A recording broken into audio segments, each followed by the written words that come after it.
এখানে humidity plus, humidity minus, একইভাবে এখানেও সেভাবে কানেক্টিভিটি করা হবে।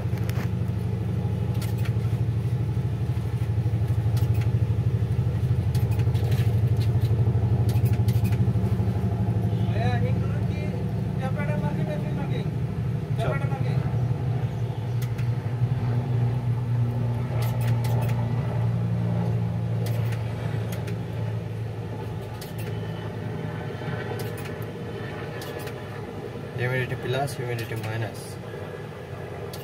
এখন আপনাদের দেখায় কানেক্টিভিটি, তো এভাবে